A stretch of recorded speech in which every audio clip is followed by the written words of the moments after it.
Hello dear students, कैसे हैं आप सभी। आई होप आप सभी बहुत अच्छे होंगे। आप सभी का स्वागत है rise smart Hindi YouTube channel पर। मैं तरुणा भारद्वाज आज की क्लास में आपको कराऊंगी टॉप 25 क्वेश्चंस ऑफ ज्योग्राफी जो आपको 2024 में निश्चित रूप से एग्जाम्स में मिलने वाले हैं। आप कोई भी एग्जाम दीजिए, CHSL, CPO, MTS, कोई भी आप एग्जाम दीजिए, हर एग्जाम के लिए वेरी इंपॉर्टेंट रहने वाले हैं। तो सभी बच्चे शेयर कर दें क्लास का लिंक अपने अपने सभी ग्रुप्स में, WhatsApp group, Facebook groups, Telegram group में फटाफट से शेयर करके ग्रुप में आइए, स्टडी कीजिए और क्लासरूम वाली फीलिंग्स का आनंद लीजिए और कुछ सीखिए।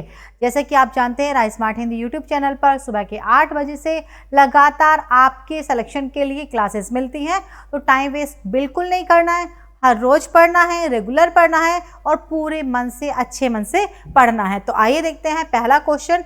फर्स्ट क्वेश्चन है बच्चों, निम्नलिखित में से कौन सा राज्य भारत में सबसे ज्यादा दालों का उत्पादक है। Which one of the following state is the largest producer of pulses in India. Very important question and repeated question है ये, खूब सारे एग्जाम्स में हमने देखा है। तो देखिए, भारत में सबसे ज्यादा जो दालों का उत्पादन है वो किया जाता है मध्य प्रदेश में। कई बार एग्जाम में सोयाबीन का ऑप्शन भी आता है। सोयाबीन का सबसे ज्यादा उत्पादन कहाँ किया जाता है। सोयाबीन भी एक दाल ही है, तो भारत में सबसे ज्यादा सोयाबीन का उत्पादन या दालों का उत्पादन मध्य प्रदेश में किया जाता है। बिहार में सबसे ज्यादा किस चीज का उत्पादन किया जाता है बताइए। तो बिहार में सबसे ज्यादा उत्पादन आपका लीची के लिए बड़ा फेमस है। अच्छा सा फ्रूट है लीची, वैसे बाकी चीजें भी होती हैं लेकिन लीची सबसे ज्यादा बिहार में ही होती है। क्वेश्चन, एशिया का सबसे बड़ा थोक मसाला बाजार इनमें से कहां पर है। Asia's largest wholesale spice market is located in. तो बच्चों बड़ा अच्छा क्वेश्चन है। एशिया की सबसे बड़ी मसालों की मंडी ये आपका भारत में ही है। भारत में कहां पर? दिल्ली में। ये दिल्ली में है, खारी बावली के नाम से एशिया की और भारत की सबसे बड़ी स्पाइस मार्केट है ये। और यहाँ पर विदेशों से भी जो आपका मसाले हैं उनका आयात निर्यात होता है। थोक विक्रेता हैं ये। बेंगलुरु की बात करें तो हम इसको सिलिकॉन सिटी के नाम से पुकारते हैं। बेंगलुरु में जो कंप्यूटर संबंधित कार्य है वो बहुत ज़्यादा किए जाते हैं। आपका जो अहमदाबाद है गुजरात में है, सूती वस्त्रों के लिए, कपास के लिए बड़ा फेमस है। यहाँ पर पेट्रोलियम वगैरह जो तटीय क्षेत्र हैं गुजरात के, वहाँ पर पेट्रोलियम वगैरह का भी क्षेत्र मिला है। तो इस तरह के इंपॉर्टेंट क्वेश्चन याद करते रहें, सभी बच्चे आंसर करेंगे। रिकॉर्डेड क्लास आप देख रहे हैं लेकिन उसमें भी आंसर जरूर करते रहिए। जो भी डाउट है क्लास में पूछिए और रेगुलर क्लास लीजिए। क्वेश्चन है, भारत में कुओं और ट्यूबवेल्स के बाद सिंचाई का सबसे बड़ा साधन निम्नलिखित में से कौन सा है। Which of the following is the largest means of irrigation in India after well and tube wells. तो आप जानते हैं भारत में जो कृषि है वो मानसून का जुआ कहलाती है, क्योंकि भारत में वर्षा के दिन निश्चित नहीं है। भारत में समय निश्चित है लेकिन दिन निश्चित नहीं है। मानसून की बात करें तो मानसून कभी पहले आ जाता है, कभी बाद में आ जाता है। तो मानसून के ऊपर भारत में कृषि नहीं की जा सकती, इसलिए भारत में सिंचाई के बहुत सारे साधन विकसित कर लिए गए हैं। सभी हैं लेकिन सबसे ज़्यादा, ठीक है, सबसे ज़्यादा कुएं भी हैं, आपके ट्यूबवेल्स भी हैं और सब सिंचाई का सबसे बड़ा जो साधन है वो है आपका नहर। नहरों के द्वारा नदियों का जल नहरों में डालकर तब सिंचाई की जाती है। बाकी नदियों के द्वारा भी कर लेते हैं, तालाब के द्वारा भी करते हैं, ठीक है, ट्यूबवेल्स के द्वारा भी करते हैं। उत्तर प्रदेश में काफ़ी ट्यूबवेल्स हैं। आपके तालाब की बात करो तो तमिलनाडु में काफ़ी तालाब के द्वारा सिंचाई की जाती है। नहर काफ़ी निकाली गई हैं। अब बात करें भारत की सबसे लंबी नहर, तो भारत की सबसे लंबी नहर है बच्चों इंदिरा गांधी नहर। इंदिरा गांधी नहर में व्यास और सतलज नदी का जल हरिके बैराज नामक स्थान से डाला जाता है और जो राजस्थान का थार डेजर्ट है उसमें पहुंचाने का उसका उद्देश्य है। और राजस्थान के थार डेजर्ट में गेहूं गन्ने की खेती को बढ़ावा दिया जाए, इस उद्देश्य से इंदिरा गांधी नहर को बनाया गया है, जो कि भारत की सबसे बड़ी नहर है। झरिया और चंद्रपुरा कोयला क्षेत्र है। क्वेश्चन से एक याद हुआ, झरिया और चंद्रपुरा किस लिए फेमस है? ये कोयले की खान के नाम है। The Jharia and Chandrapura coal fields are located in the state of, आपको बताना है स्टेट, तो वह सिंबल जो झरिया है और चंद्रपुरा है कोयले की खान है, झारखंड राज्य में स्थित है। झारखंड राज्य वही राज्य जो कि बिहार से अलग हुआ था। पहले झारखंड और बिहार एक ही साथ जुड़े हुए थे, तो ये झारखंड बिहार से अलग हुआ है, जिस तरह से उत्तर प्रदेश से उत्तराखंड अलग हुआ है। तो चलिए नेक्स्ट क्वेश्चन देखते हैं हम आपके लिए। बड़ा इंपॉर्टेंट क्वेश्चन है। सभी बच्चे फटाफट से कमेंट करेंगे, आंसर करेंगे और अपने दोस्तों को शेयर करते रहें। गुरु दक्षिणा देनी है आपको तो लाइक और शेयर ही करें। Sharing is caring. अगर आप अपने दोस्तों की केयर करते हैं, अपने रिलेटिव्स की केयर करते हैं, तो आप उनके पास हमारे rise smart Hindi YouTube channel का लिंक शेयर कीजिए। जिसकी भी क्लास छूट जाती है तो आप प्लेलिस्ट वाले ऑप्शन पर जाकर हर सब्जेक्ट की अलग अलग बैच वाइज जो भी क्लासेस लेते हैं, सीरीज वाइज प्लेलिस्ट बनी हुई है, तो प्लेलिस्ट में एक साथ भी आप रिवाइज कर सकते हैं। कुछ बच्चे बाद में आते हैं तो उनको चीज़ें नहीं पता होती, बहुत सारी क्लासेस छूट जाती हैं, तो टेंशन मत लीजिए, रिकॉर्डेड क्लास देख लीजिए। बाकी हम बात करें, हर क्लास का PDF आपको मिलता है हमारे टेलीग्राम चैनल में। टेलीग्राम चैनल का लिंक दिया हुआ है डिस्क्रिप्शन बॉक्स में, तो उसको भी आप जरूर ज्वाइन करें। इसके अलावा हम बात करें, हम आपको मिलेंगे यूट्यूब पर, फेसबुक पर, इंस्टाग्राम पर, तो वहाँ भी आप हमें फॉलो कर सकते हैं। क्वेश्चन है, मार्ग जिसका नाम बदलकर अटल सुरंग रखा गया, इनमें से किस दर्रे से होकर जाता है? The passway which has been renamed as Atal tunnel passes through the pass. Pass means होता है दर्रा, दर्रा मीन्स होता है रास्ता, तिब्बत में बोलते हैं ला, ठीक है। तो जो ये आपका रोहतांग दर्रा है, इसका नाम, ये रोहतांग दर्रा है, तो यहीं पर क्या है आपका अटल सुरंग, ठीक है। अटल सुरंग यहीं पर है।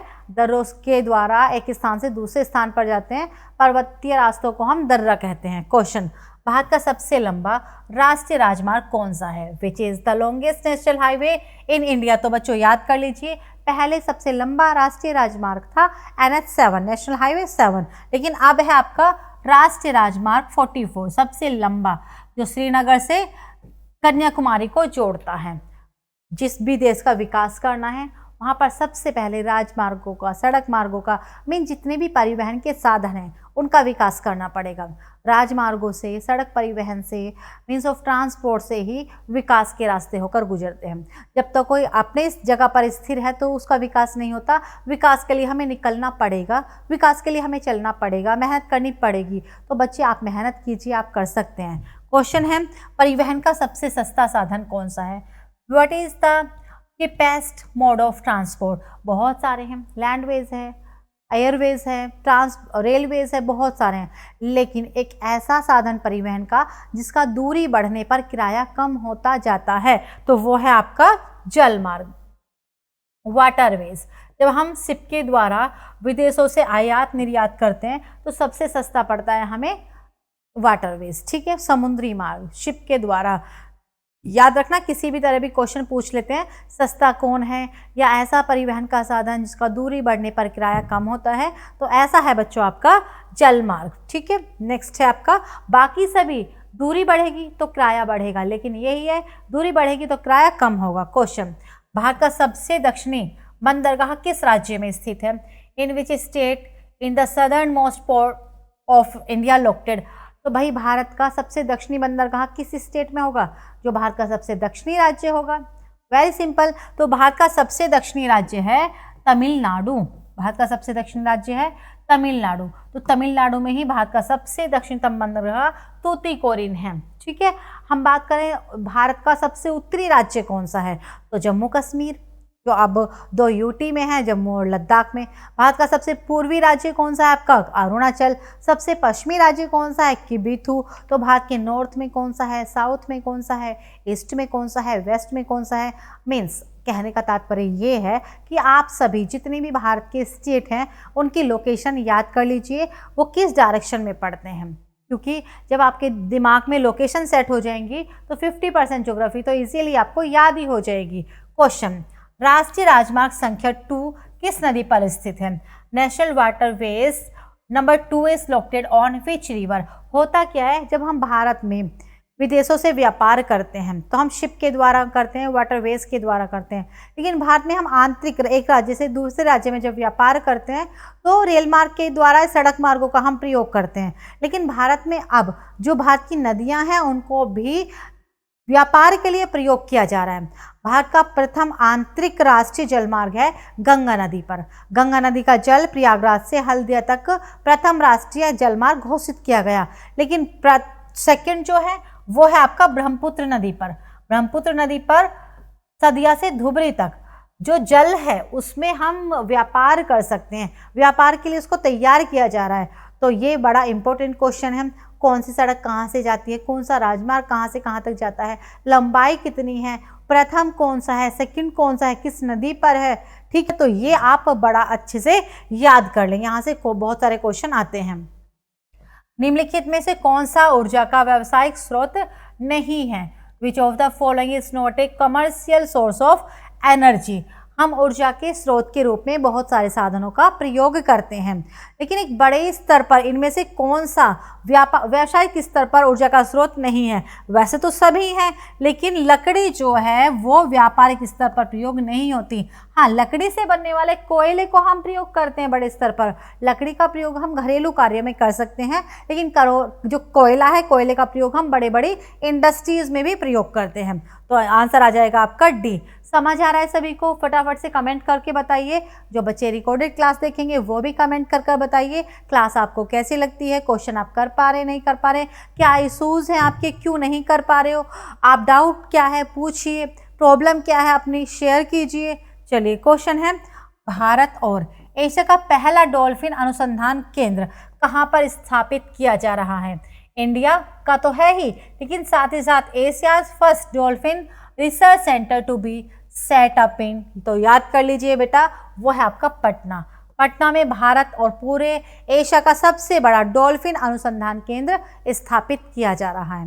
नेक्स्ट क्वेश्चन आप सबके लिए, भारत सरकार द्वारा अंटार्कटिका में निर्मित पहले अनुसंधान स्टेशन का नाम क्या है? What is the name of the first research station in Antarctica built by the government of India? अगर हम बात करते हैं, ये है हमारा अंटार्कटिका महाद्वीप, ऐसा महाद्वीप जो पूरी तरह से दक्षिणी गोलार्ध में फैला हुआ है, ऐसा महाद्वीप जिसको हम व्हाइट कॉन्टिनेंट, श्वेत महाद्वीप कहते हैं, क्योंकि वो पूरी तरह से तापमान की कमी की वजह से बर्फ से ढका हुआ है। यहाँ पर कोई भी मानव नहीं रहता, इसलिए अंटार्कटिका को हम निर्जन महाद्वीप भी कहते हैं।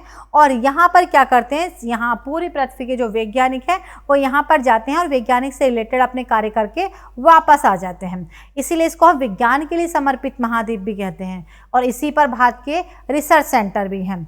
और भारत का जो सबसे पहला है वो है आपका दक्षिणी गंगोत्री। कौन सा? दक्षिणी गंगोत्री। गंगोत्री ग्लेशियर भी है जिससे भारत की सबसे लंबी नदी गंगा नदी का उद्गम होता है, लेकिन दक्षिणी गंगोत्री भारत का रिसर्च सेंटर है, भारत की प्रयोगशाला है। कहाँ पर? अंटार्कटिका महाद्वीप पर। क्लियर? ये सब भी हैं भारतीय वैशाली मैत्री, लेकिन सबसे पहली है दक्षिणी गंगोत्री। क्वेश्चन, भारत का एकमात्र सक्रिय ज्वालामुखी निम्नलिखित में से किस द्वीप पर स्थित है? On which of the following island India's only active volcano is situated? तो भारत का एकमात्र सक्रिय ज्वालामुखी है आपका बंगाल की खाड़ी में। कहाँ पर? बंगाल की खाड़ी में। कौन से द्वीप पर? बैरन द्वीप पर। जो बैरन द्वीप है इसका निर्माण भी खुद ज्वालामुखी ने ही किया है। भारत में वर्तमान समय में दो ज्वालामुखी हैं, एक तो है नारकोंडम जो कि प्रसुप्त है, जो कि डोरमेंट है, एक है आपका बैरन जो कि एक्टिव है, जो कि सक्रिय है। क्लियर? यहाँ तक बंगाल की खाड़ी में है ये। चलिए भाई, सभी बच्चे आंसर करेंगे, शेयर और लाइक तो करते ही रहेंगे, और इसी बार आपको लेना है सिलेक्शन। इसीलिए राइस्मार्ट हिंदी यूट्यूब चैनल पर जितनी भी क्लासेस आपके लिए लगाई जाती हैं, पूरी ईमानदारी से आप उनको पढ़िए, विश्वास कीजिए, खुद पर विश्वास कीजिए, राइस्मार्ट हिंदी यूट्यूब चैनल पर हम सब पर विश्वास कीजिए। हम आपको वही पढ़ाएंगे जो एग्जाम में आता है और बार बार रिपीट होता है। अगर आपको भी कुछ टॉपिक पढ़ना है तो पढ़िए, समझिए, क्वेश्चन करिए, सॉल्यूशन लीजिए। जब तक टीचर्स और स्टूडेंट आपस में बातचीत नहीं करेंगे तो कैसे जो टीचिंग प्रोसेस है और लर्निंग प्रोसेस है वो पूरी हो पाएगी। तो बेशक आप ऑनलाइन पढ़ाई कर रहे हैं, लेकिन आप ऑफलाइन स्टूडेंट की तरह अच्छे से पढ़ें। ठीक है बेटा? चलिए, नेक्स्ट क्वेश्चन है आपका, पृथ्वी की सतह के घिसने की प्रक्रिया क्या कहलाती है? What is the process of wearing away of the earth surface? तो जब हमारी पृथ्वी का सबसे ऊपर का भाग कटता है, कटाव होता है या घिसता है, किसके द्वारा? फैक्टर ऑफ इरोजन के द्वारा। किसके द्वारा? अपर्दन के कारक के द्वारा। पवन, नदी, भूमिगत जल, ग्लेशियर, खुद मानव, पशु, ठीक है, ये क्या करते हैं? हमारी पृथ्वी के धरातल को, हमारी पृथ्वी के क्रस्ट को लगातार काटते रहते हैं, और जो इस तरह का कटाव है उसको हम बोलते हैं इरोजन, उसको हम बोलते हैं अपर्दन। कटाव भी ऑप्शन में मिल सकता है, अपर्दन मीन्स होता है कटाव, इरोजन मीन्स होता है कटाव। और अपर्दन के कारक, कटाव के कारक नदी है, पवन है, ग्लेशियर है, तापमान भी है, वर्षा भी है, बादल का फटना भी है। बादल भी जब फटते हैं तो बहुत ज़्यादा पानी एक साथ गिराते हैं और कोई भी चट्टान पर जब वो गिरता है तो वो भी टूटता है, तापमान की वजह से भी है। क्वेश्चन, भारत के योजना आयोग द्वारा कितने कृषि जलवायु क्षेत्रों की पहचान की गई है?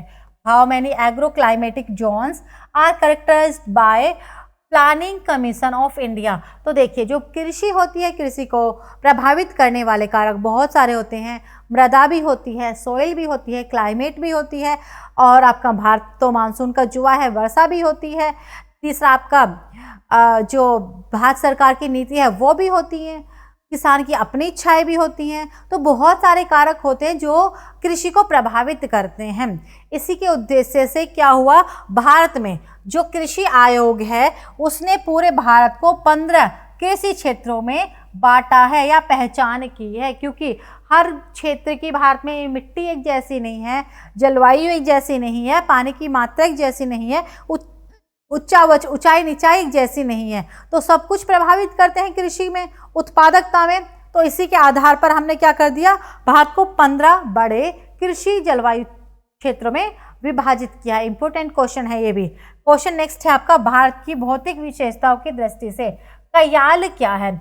In term of physical characteristics of India, what is कयाल? तो बच्चों, कयाल क्या है? पूर्वोत्तर में जलोढ़ बाढ़ के मैदान, टेक्टोनिक गतिविधि से बने झील, हिमानी मिट्टी का गाढ़ा जमाव या फिर बैक वाटर। तो ये है आपका बैक वाटर। क्या है ये?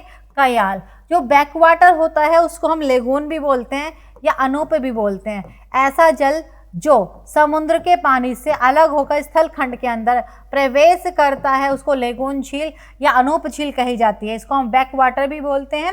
और जो केरल राज्य में, क्योंकि ये लेगून झीलें सबसे ज़्यादा केरल राज्य में पाई जाती हैं और केरल राज्य में इनको कयाल के नाम से पुकारा जाता है। तो कयाल क्या है? लेगून झील। कहाँ पर? केरल में। क्यों? क्योंकि वहां पर वो सबसे ज्यादा मात्रा में पाई जाती हैं। वैसे तो भारत की सबसे बड़ी लेगून झील चिल्का झील है ओडिशा में, ठीक है।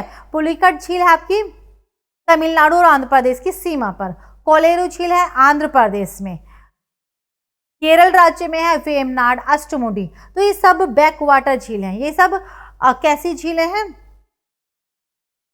लेगून झील है, जिनको हम अनूप झील बोलते हैं, ठीक है। इनका जल भी खारा ही होता है क्योंकि समुद्र का पानी इसमें आया हुआ होता है।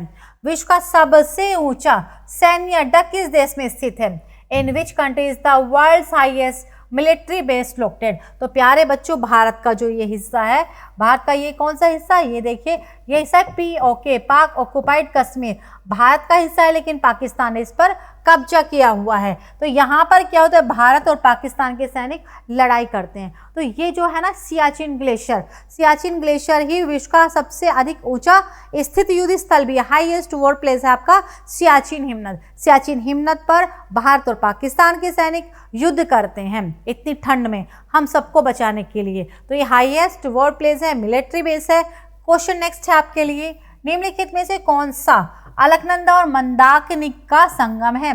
Which among the following is the Confluence of Alaknanda and Mandakini? तो प्यारे बच्चों, होता क्या है, नदी अलग अलग स्थानों से निकलती हैं, फिर आपस में मिल जाती हैं, फिर इवन मिलने के बाद भी बहुत सारी शाखाओं में विभाजित हो जाती हैं।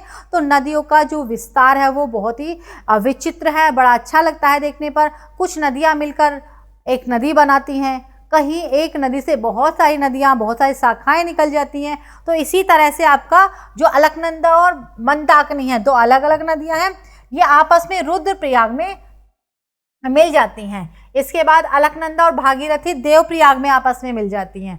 चलिए नेक्स्ट क्वेश्चन है, भारत और इनमें से किस देश के बीच सिंधु जल संधि पर हस्ताक्षर किए गए?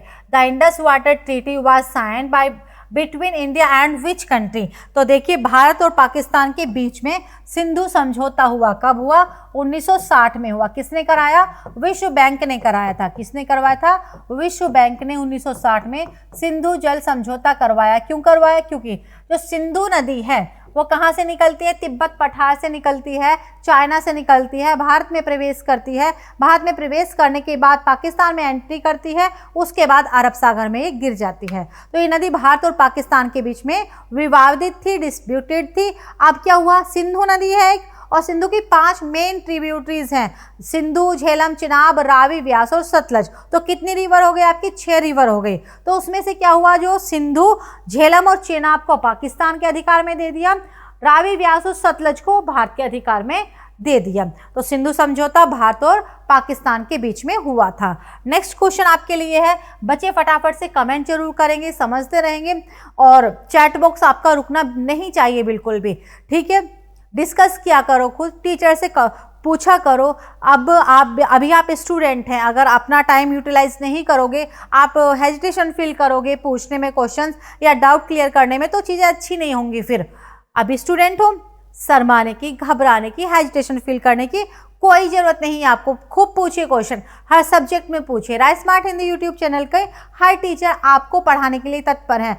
सब चाहते हैं आपका सिलेक्शन 2020 में हो, लेकिन बेटा हमारे चाहने से कुछ नहीं होगा, आपकी मेहनत करने से होगा। हम मेहनत आपके लिए करते ही हैं, थोड़ा आप भी मेहनत कीजिए। जब आप मेहनत करेंगे, हम मेहनत करेंगे, तो जब 2 साइड से डबल मेहनत होगी तो रिजल्ट अच्छा ही होगा। सिलेक्शन आपका 2024 में ही होगा, ऐसी पूरी उम्मीद है। चलिए क्वेश्चन है, भारत के सबसे छोटे जिले का नाम बताइए। Name the smallest district in India. तो बेटा जो सबसे छोटा जिला है वो है आपका माहे। कौन सा है आपका? माहे सबसे छोटा जिला। अब बात करते हैं हम, कलिम्पोंग हिल स्टेशन कहाँ स्थित है? Where is the Kalimpong hill station located? तो भारत विभिन्नताओं का देश है। भारत में मैदानों में घूमने की जगह है, भारत में हिल स्टेशन है, भारत में डेजर्ट भी है, भारत में प्लेट्यूज भी है, भारत में आइलैंड्स भी है, भारत में कोस्टल प्लेन भी हैं। तो अच्छी चीज़ है, हर तरह के जो लैंड फॉर्म्स हैं, भू आकृतियां हमें भारत में देखने को मिलती हैं, ठीक है। तो और भारत में सबसे ज़्यादा जो हिल स्टेशन है वो आपको मिलेंगे लघु हिमालय में, लेसर हिमालय में। ये भी क्वेश्चन आता है कि भारत में सबसे ज़्यादा हिल स्टेशन कहाँ पर मिलते हैं? तो हिमालय पर मिलते हैं। लेकिन आप तो जानते हैं भारत में हिमालय के 3 भाग हैं, ग्रेट हिमालय, लेसर हिमालय और शिवालिक। वैसे अगर हम बात करें, भारत हिमालय 4 भागों में बटा हुआ है। ट्रांस हिमालय जो भारत, पाकिस्तान और चाइना के बीच में डिस्प्यूटेड है, उस पर भारत का अधिकार नहीं है। तो trans Himalaya, great Himalaya, lesser Himalaya और शिवालिक हिमालय, इनमें से सबसे ज़्यादा जो आप घूमने के लिए जाते हैं वो जाते हैं आप लेसर हिमालय, लघु हिमालय में, ठीक है। तो जो कलिम्पोंग है कहाँ पर पड़ेगा? ये आपका पश्चिमी बंगाल राज्य में देखने को मिलेगा। नेक्स्ट क्वेश्चन है आपके लिए, निम्नलिखित में से कौन सा स्थलीय प्राकृतिक आपदा का उदाहरण है? Which of the following is an example of terrestrial natural deserts? तो जो आपदा है, जो डिजास्टर है बेटा, वो वायुमंडल में भी आता है, वो पृथ्वी के अंदर भी आ सकता है, वो आसमान में भी डिजास्टर हो सकता है, कारण कोई भी हो सकता है, और वो धरातल पर भी हो सकता है। तो इनमें से प्राकृतिक आता, स्थलीय वाली पूछिए, जमीन वाली पूछिए, तो ये है आपका भूस्खलन। जो लैंडस्लाइड है, जब पृथ्वी खिसकती है उसकी वजह से लैंडस्लाइड्स हो जाता है, तो वही है आपका स्थलीय। बाकी आंधी तूफान वायुमंडल में, टोर्नेडो विश्व का सबसे भयंकर तूफान, यूएसए में टोर्नेडो आता है, वो वायुमंडलीय घटना है। ब्लिजार्ड ये भी एक पावन है, आपकी वायुमंडलीय घटना है। बाकी सब वायुमंडल में घटित होती हैं। भूस्खलन, अर्थक्वेक, वोल्केनो, ये ऐसे डिजास्टर हैं जो कि पृथ्वी के धरातल पर उत्पन्न होते हैं। आपदा कहीं का भी हो, नुकसान ही करता है, तभी उसका नाम आपदा है। क्वेश्चन, भारत में बिजली उत्पादन संयंत्रों को जलाने में निम्नलिखित में से किस ईंधन का योगदान सबसे अधिक है? Which of the following fuels has the highest contribution in the firing the electricity generation plant in India? तो देखो बेटा, जितने भी भारत में उद्योग हैं, और भारत में ही नहीं पूरे विश्व में जितनी भी इंडस्ट्रीज हैं वो ज़्यादातर वहीं पर लगाई गई जहाँ पर कोयला पाया जाता है, क्योंकि पहले जो परंपरागत ऊर्जा का स्रोत है वो कोयला है। वैसे तो अब बहुत सारे जो ऊर्जा के स्रोत हैं, सोर्स ऑफ एनर्जी काफ़ी सारे हैं, टाइडल एनर्जी, जो थर्मल एनर्जी, विंड एनर्जी, बहुत सारी एनर्जी है। लेकिन पहले केवल ऊर्जा का एक स्रोत की खोज थी, तो वो थी आपकी कोयला। तो जितनी भी इंडस्ट्रीज हैं वो कोयले वाले स्थान पर ही स्थापित की गई हैं। और दूसरा ये निःशुल्क भी होता है, इसको निकालने में हमें कम पैसों की खर्च आता है। बाकी जो भी ये टेक्नोलॉजी है आपकी, सोलर एनर्जी, टाइडल एनर्जी, जो थर्मल एनर्जी, तो इनकी जो कॉस्ट है, प्रोडक्शन कॉस्ट है, तो वो बहुत ही ज़्यादा महंगा है, तो इनका अभी प्रयोग उतने बड़े स्तर पर नहीं हुआ है। तो आंसर होता है आपका कोयला। कोयले का प्रयोग हम बिजली उत्पादन संयंत्रों में करते हैं। इनमें से किसको भारत का स्कॉटलैंड भी कहा जाता है? Is also known as Scotland of India. तो बेटा ये है कुर्ग। कुर्ग कहाँ पर है? कर्नाटक राज्य में। कहाँ पर है आपका? कुर्ग जिला कर्नाटक राज्य में है, जहाँ से कावेरी नदी निकलती है। इसको दक्षिण भारत का जम्मू कश्मीर भी कहते हैं, इसको भारत का स्कॉटलैंड भी कहते हैं, क्योंकि इसकी खूबसूरती आप तभी देख कर आ सकते हैं जब आप अच्छे से पढ़ाई करेंगे, आपका सिलेक्शन होगा और आप जाकर अच्छे से घूम कर आएंगे, तो इसकी खूबसूरती का आपको तभी अंदाजा लगेगा। घूमना है आपको, पढ़ना है आपको, अच्छे से ज़िंदगी जीनी है आपको, तो मेहनत करनी पड़ेगी rise smart Hindi YouTube channel के साथ। खूब मेहनत कीजिए, एक साल अपने आप को प्रॉपर टाइम दीजिए, और उसके बाद देखिए आपकी जो बाकी लाइफ है बहुत अच्छी सुकून वाली लाइफ होगी। जो आप आज ज्योग्राफी में पढ़ रहे हैं, घाटियाँ, कुर्ग जिला, वैलीज, ठीक है ना, अच्छी अच्छी लैंडफॉर्म्स, अच्छे अच्छे स्थानों के बारे में, अच्छे अच्छे हिल स्टेशन के बारे में भी आपको पता चलता है। ज्योग्राफी से क्वेश्चन तो आते ही हैं, लेकिन चीज़ों के बारे में पता चलता है, स्थानों के बारे में पता चलता है। तो आप घूम कर आइए, लेकिन पहले फटाफट से सिलेक्शन ले लीजिए। टारगेट रखो 2024 सिलेक्शन वाला होगा। 2024 में हम एक अच्छे एम्प्लॉय होंगे, ठीक है। तो इसके लिए मेहनत कीजिए rise smart Hindi YouTube channel के साथ। जो भी नए स्टूडेंट है चैनल को सब्सक्राइब जरूर कर लेंगे और लगातार बने रहिए हमारे साथ। हम आपकी सफलता में हमेशा साथ हैं, आपको भी मेहनत करनी पड़ेगी। तो खुश रहें, अपना ध्यान रखें और पढ़ते रहें। थैंक यू बेटा एंड गुड लक।